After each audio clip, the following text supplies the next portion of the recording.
The most difficult conceptual problem in quantum mechanics has to be quantum measurement. We have three very simple postulates.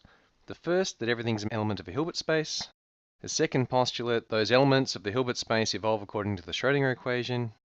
And the third is measurement, which is pretty hard to write in a short form because it's quite a strange idea. If you have a system S and a measurement device M, then that measurement device defines an observable, an operator on the system called O, and after they interact, the system suddenly jumps to an eigenstate of O, and the measurement is in the eigenvalue.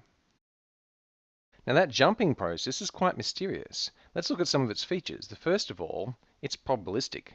Second of all, it doesn't seem to necessarily follow from the Schrödinger equation. And third of all, it's non-local, and that should be particularly scary. Anything that violates relativity has got to be examined very carefully indeed. It's non-local because that wave function is changing across all of space at the same time. And of course we know that there's no such thing as the same time when you're talking about spatially distinct events. So what this measurement postulate looks like is a rule of thumb which is really an approximation to something more detailed going on at the microscopic level. In other words, it looks like an effective theory. So how does measurement really work? Let's come back to one of our first examples of investigating this problem when we looked at quantum erasure. So here we set up as simple a system as we could, one with two states where we had a wave going through one slit, the left slit, or the other slit. And so we had one state for it going through one slit and the other state for it going through the other slit. And of course it starts off in a superposition of those two, which is why we normally see interference patterns on the other side. But supposing we try and do a measurement, and the simplest measurement we can imagine involves putting a two-level system there, and we can record whether the thing goes through that slit or the other slit. And if that two-level system starts initially in, say, a spin-down state, then they evolve, and through that interaction we get into an entangled state. And that entangled state has the spin correlated with the spatial wave function of our particle. Going by the normal measurement postulate, the particle travels along until it hits the screen. When it hits the screen, suddenly we get a wave function collapse. And so the wave function, which might have interference fringes here, suddenly collapses, and we end up with a particularly narrow wave function appearing at a single place. And that particularly narrow wave function gives us a dot, and the sequence of dots gives us our interference pattern. So that's what happens when we measure there. Well, what this should do, of course, what this two-level atom should do, is it should measure back there.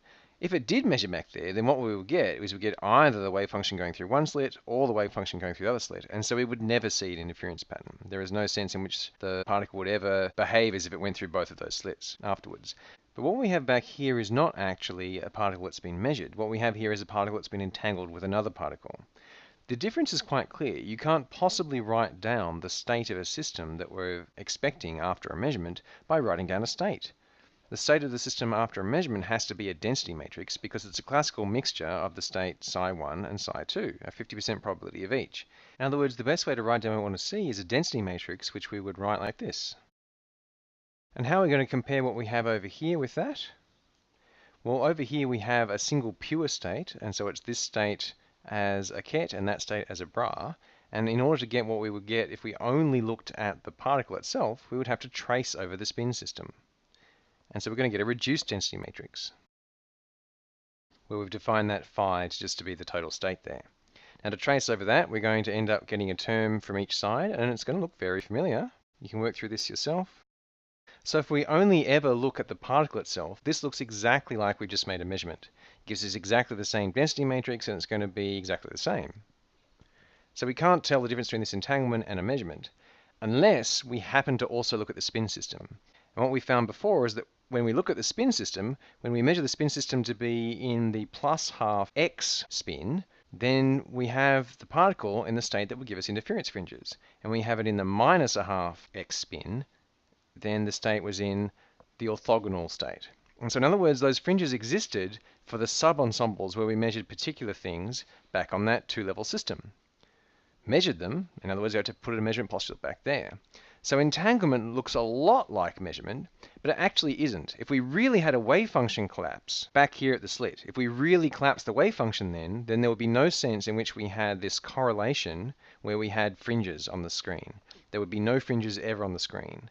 What we would get is we would get a collapse, and we'd either have no fringes and the particle went through the right, or no fringes and the particle went through the left. So the two morals to take from this story are that one, entanglement looks a lot like measurement if you don't look at the thing that you entangled it with, but also that our very simple model of measurement, or our very simple model of an example of measurement, really doesn't work like measurement. We do not get this wave function collapse. And most importantly, it does matter when that measurement occurs.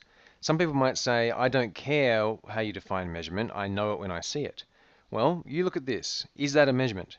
Because if that is a measurement, you expect to never see fringes on the screen, no matter what you measure on that blue thing afterwards.